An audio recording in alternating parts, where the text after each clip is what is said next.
Pronto. Bom, agora o último tópico, então, que me cabe é falar sobre urgência refratária à neuromodulação. Pela última vez, meus conflitos de interesse. E a pergunta, então, é: o que eu faço quando o Intertim falha? Né? Basicamente, a gente tem 4 opções. Uma é rever a indicação. A outra é revisar o posicionamento do eletrodo. A outra é mudar o alvo da neuromodulação. E, por fim, a opção é voltar e tentar a toxina botulínica, se ela não foi tentada, ou aumentar a dose da toxina botulínica. Se ela já tivesse sido tentada antes, você tenta uma dose mais alta. Nada disso que eu vou falar para vocês tem evidência científica. Se vocês forem procurar failed neuromodulation, vocês não vão encontrar nada em lugar nenhum, tá? Então, tem um ou outro relato de caso, então todo o nível de evidência que vocês vão ver aqui é 5, certo? Bom, então, primeira coisa é revisar a indicação. E aí, cabe fazer absolutamente toda a avaliação de novo, para ver se quem colocou aquele Intertim comeu bola ou se você mesmo não comeu bola na indicação. Então tem que revisar tudo, procurar de novo, lembrando que bexiga, urotélio, uretra, vagina, fáscias, ligamentos frouxos, composição urinária, tudo isso pode ser causa de urgência. Lembrar que músculos não é hipertônico, né? Como é que é? Hiperativos, nervos e vasos sanguíneos podem ser causa de urgência, tá? Varizes pélvicas, tudo isso pode ser causa de urgência. Então tem que buscar de novo, porque não adianta você neuromodular um nervo comprimido. Não adianta você querer ficar neuromodulando uma vagina sem suporte, porque uma hora aquilo descompensa, você vai ter que ficar aumentando voltagem, aí ou a paciente acaba com dor ou ela vai recidivar. Bom, então, uma coisa que é bem legal assim, para ter em mente, para a gente guardar como sintomas que são alarme para uma possível compressão nervosa intrapélvica. Dor com irradiação para as pernas, sem uma lesão medular que a justifique. Então, ciatalgia sem lesão medular, em algum lugar esse ciático tem que estar comprimido. Ou vai estar comprimido dentro da pelve ou no espaço glúteo profundo. Tá?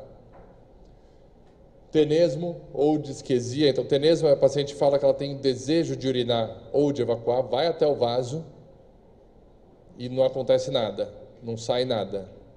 Ou sensação de corpo estranho vaginal ou retal, acompanhado de dor perineal ou glútea, ou déficit motor nos membros inferiores.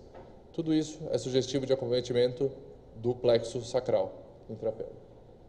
Sensibilidade assimétrica nos dermátomos sacrais. Então, lembra que eu mostrei o mapa dos dermátomos sacrais? Pesquisa a sensibilidade nos lábios, na região perianal, na região glútea, tá? Porque se for assimétrico, é sugestivo de alguma compressão. Muito bem. Não tem nada, está tudo certo, a indicação foi boa. Vamos revisar o posicionamento. Então, a gente tem que lembrar, isso que eu queria que vocês prestassem atenção. Isso aqui é aquele videozinho que eu mostrei para vocês das raízes. Está vendo que eu estou puxando uma face aqui com essa pinça.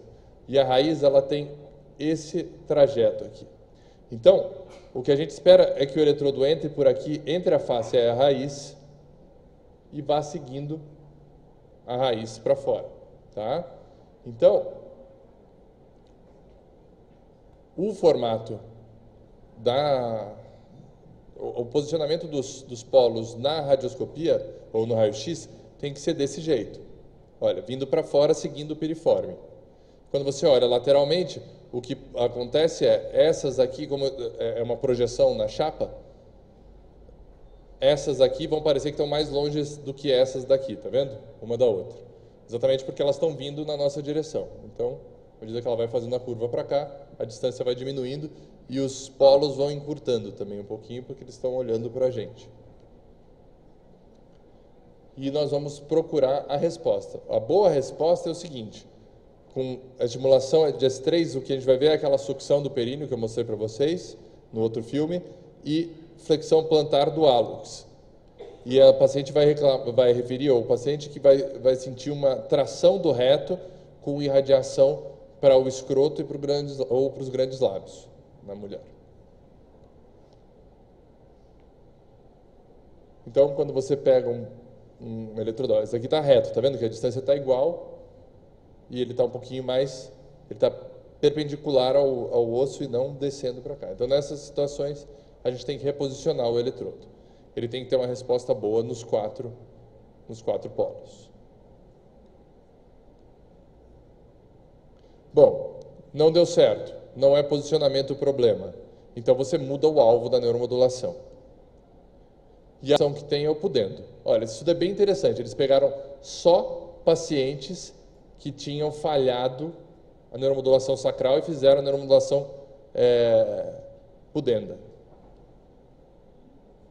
93% das pacientes que tinham falhado a neuromodulação sacral responderam ao pudendo. Então, assim, é o que eu estava falando para vocês. O pudendo é um nervo bem mais interessante para a gente neuromodular. Por quê? Porque ele pega não só S3, mas ele pega S2, 3 e 4, e ele não fica pegando outras fibras. Não vai pegar fibra que vai para hálux, não vai pegar fibra que vai para nenhum outro lugar. Vai pegar simplesmente as fibras que vêm da bexiga e da uretra. Tá? Esse outro estudo foi bem interessante. Olha o que eles fizeram. Eles fizeram um estudo crossover. Vocês estão vendo aqui? Ó, aqui estão aqui, ó, é um eletrodo sacral. Aqui é um eletrodo pudendo. Tá vendo? Eles colocaram guiado por radioscopia. E aí eles deixaram durante a fase de teste os dois fiozinhos para fora marcados, eletrodo 1 e eletrodo 2. E aí as pacientes conseguiam botar o gerador externo num ou no outro, só que só conseguia usar um de cada vez. E aí eles fizeram 7 dias em cada um. Então, eles incluíram 22 pacientes, 17 tiveram uma resposta positiva e foram para a fase de implante, tá? A taxa de sucesso, isso é para dor, para síndrome da bexiga dolorosa. A taxa de sucesso do pudendo foi de 60% quase, contra 44%, e num grupo de só 17, diferença estatisticamente significante. Então, a diferença é bem grande, porque com um grupo pequeno você conseguiu ver a diferença, né?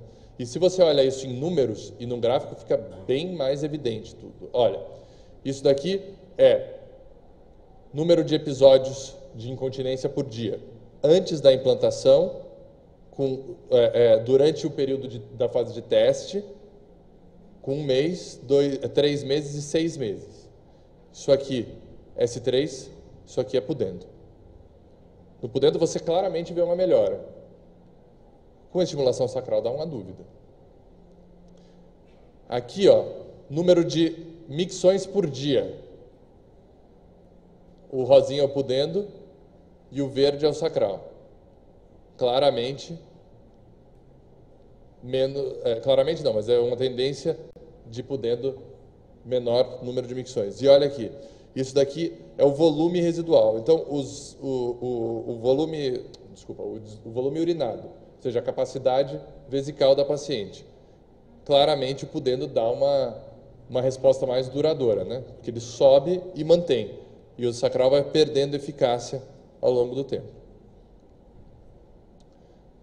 Então, e outra coisa foi assim, eles perguntaram para as pacientes qual o eletrodo elas preferiam, e 90% preferiram ligar o gerador no nervo pudendo.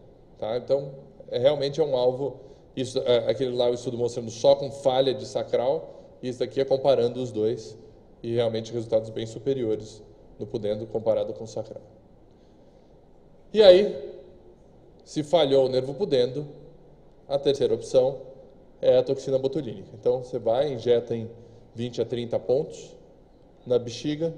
Alguns autores injetam no trígono, outros autores não, isso não tem consenso. Parece que injetar no trígono aumenta um pouco a taxa de retenção e parece que aumenta um pouquinho a taxa de sucesso. Mas nada bem definido.